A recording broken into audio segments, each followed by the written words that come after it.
Security activity. Keep your shirt on, pretty boy. I don't need you to... Wolverine, what is it? That smell. Oh no. Sentinels. Easy, big guy. It's just me. Find anything? Nothing. Come on, let's beat it.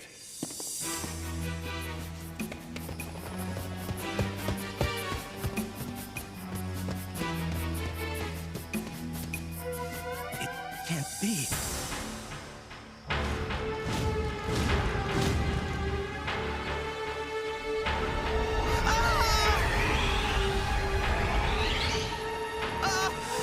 Morph! You knew. Yeah. Don't baby me. Either I'm on the team or I'm not. I thought this one would be easy. Well, hello everyone, and welcome to another GospelX. My name is Jonathan. This is Henry right beside me. We're so glad that you can join us again for another episode where we embark on discussing each episode of the animated series of the X-Men back in the 1990s. And today we will be exploring the episode entitled Courage. So customarily, I let my buddy here just give us a synopsis of what the episode was about and what do you want us to talk about today, Henry? All right, yeah. Interesting thing about this episode called Courage is that Morph finally comes back. Apparently, he's been being treated for his trauma at Muir Island by Moira McTaggart. And he finally says that I am ready, even though Moira says that he might not be. So he comes back. The X-Men throw a big party for him. There's this issue where this base gets invaded. So he and Wolverine go and try to figure it out. And it's there that they realize that the Sentinels are back, even though it seemed like a couple of episodes back that they had destroyed Master Mold and all the Sentinels. And where are they coming from? We find out that Master Mold actually did survive, and he's trying to get his revenge. One last kick of the can, so to speak. And only his head survived, and he's trying to go and get back, get the people that created him. But if you don't remember, it was the Sentinels from the first episode of the X-Men series were the ones that almost killed Morph. So he's still dealing with a ton of trauma. And finally, when the Sentinels attack the mansion and Professor X and Morph were there, Morph kind of freezes up and he's not able to deal with this danger from the Sentinels that almost killed him, and he froze up and he locked up. So it's post-traumatic syndrome, basically. Yeah, just PTSD. And eventually, the X-Men do find the Sentinels, and Morph shows up and he faces his fear, overcomes it, and he's the one who is able to save the X-Men, destroy Master Mold.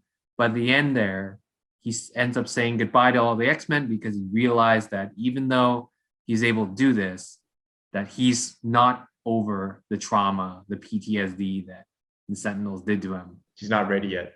He's not ready yet. Yeah. So actually, it's an interesting topic, right? Like we're delving into a topic about how should we care for people who have trauma or who had experience in trauma, right? How should you even talk to them? Because how should you talk to them, and especially if they have that trust with you to reveal their trauma to you, how do you respond, right?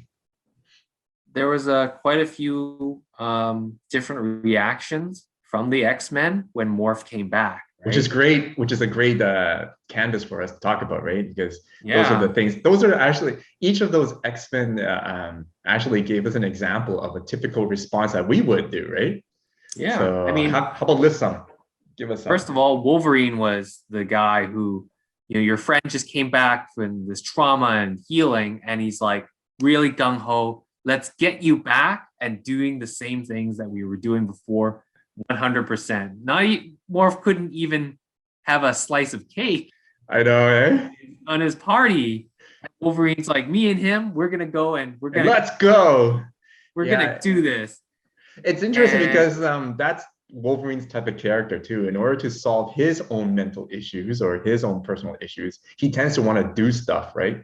Historically, throughout every episode that we've already encountered, he escapes to do things to get his mind off of things. So naturally, subconsciously or consciously, I don't know, or even not even on purpose, it's just him. He just tells Morph, let's go. Yeah. What else? Sorry to cut you off. And also, another person who reacted was Professor Xavier. Xavier allowed Morph to kind of figure out his own limits. He wouldn't tell him, you're not ready, or I don't think you're ready, or I know you're ready, let's do it. He was telling Morph, be careful and don't push yourself, but you can explore how ready you are. You're on your own. Keep testing his limits. Yeah, keep testing his limits. And then and then another interesting one was Cyclops, right? Can you talk about that one? Yep. Cyclops was later on. He was like, Cyclops literally didn't trust Morph at all to give him any kind of responsibility at all.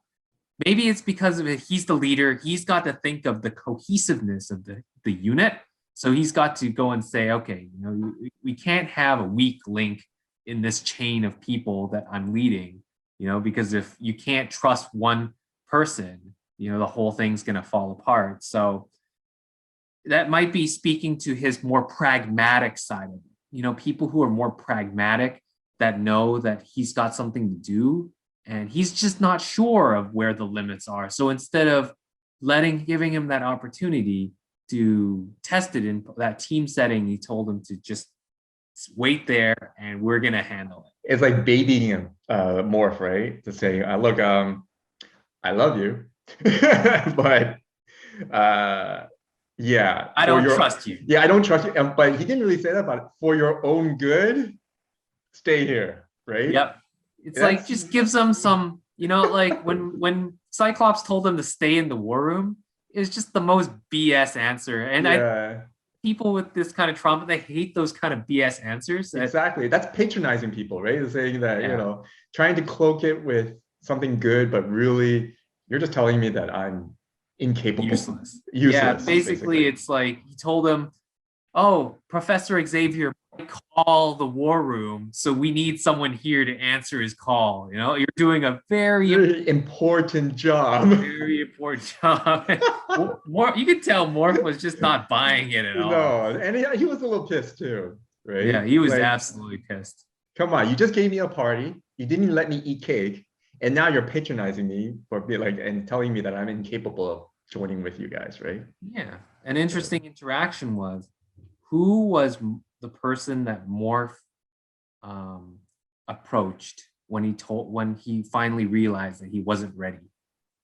It was Xavier. It was not the one who wanted to get him back to 100% like Wolverine. It was not the one who didn't trust him at all like Cyclops. It was the one who allowed him his own freedom to figure out if he's ready or not without imposing their own judgments on him at the very beginning. So that's the person who he approached to talk about his readiness and his trauma. So I think that might give you kind of like a roadmap on, is that something that we should do?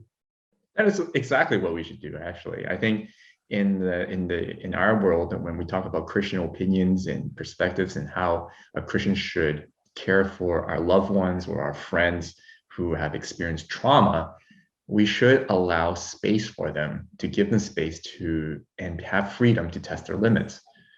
We give them opportunities. We don't baby them. We don't condescend them. We don't patronize them. Nor do we say, let's get going, turn your frown upside down and let's move, right? Type of thing. And we can't even do that because, hey, Jesus didn't either. He gave his disciples tons of time to figure things out. And so we should give our friends and loved ones tons of time as well.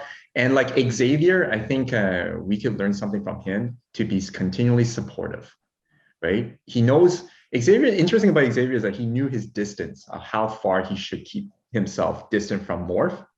Not too far, but not too close, right? He knew exactly Morph, right? He knew Morph so well that he knew that it's this distance that I should keep in order to make sure that he knows I'm here to support him. But it's also a distance he knows that I'm giving him space to work. And it takes a lot of work to do that, right? For each of us. Like I need to learn more about the people who I love. I need to figure out, okay, what is that space too, right?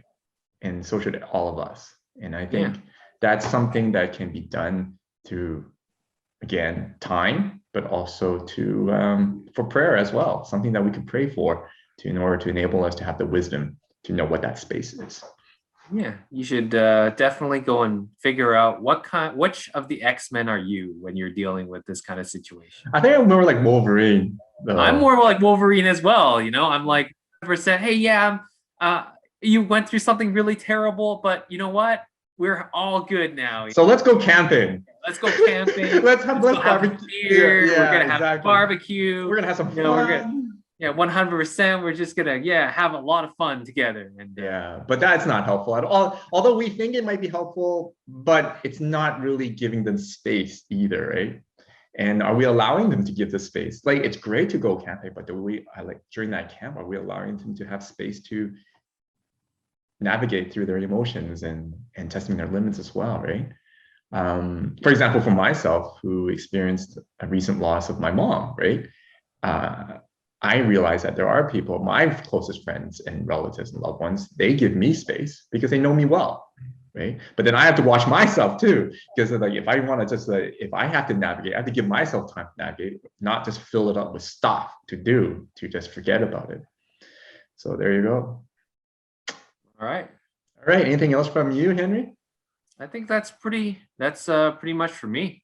All right. Yeah, this is a good episode for all of us, and especially for our listeners or viewers out there who may have friends or loved ones who have experienced trauma or who are experiencing trauma, especially during COVID, right? But hopefully you found this episode helpful. Praying for you guys as well. Till next time, have a blessed week.